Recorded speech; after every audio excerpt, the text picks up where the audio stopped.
Nezačal loptu. Majú Ružomberčanky.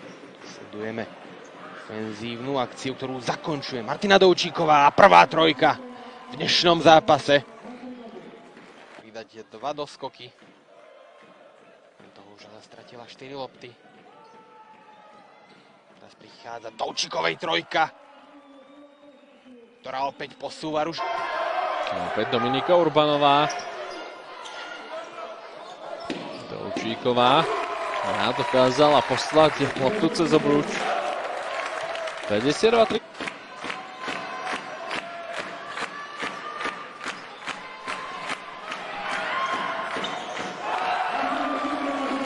Presná strela Martiny.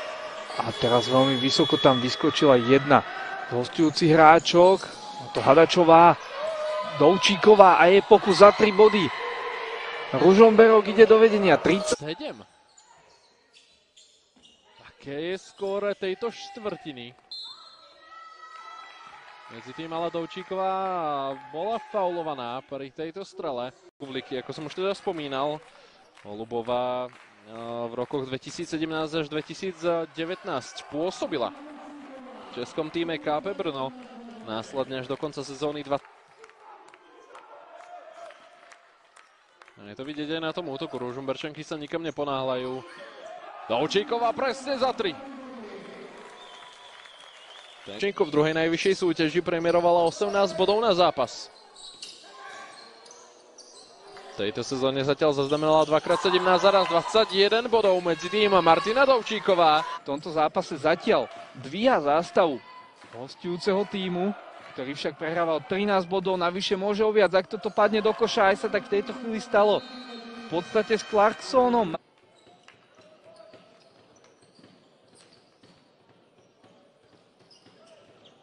Ružomberok pokračuje v útočnom snažení. A teraz úspešne premenený, takže zvýšené 38. 26, pravdepodobne za takéhoto stavu aj pôjdeme do kabíny. Ešte je tu zakončenie za 3 body a je tam. Michaličkovej, možno príležitosť na reparát. Michaličková si už netrúfla na trojbodové zakončenie, zakončuje Dovčíková veľmi dobre. Dobrý doskok od Andelovej.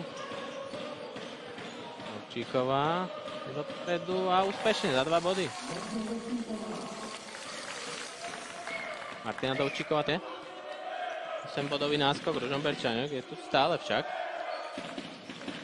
Urbanová, prihrávka na Havranovú, úspešná a tá dokázala zakončiť.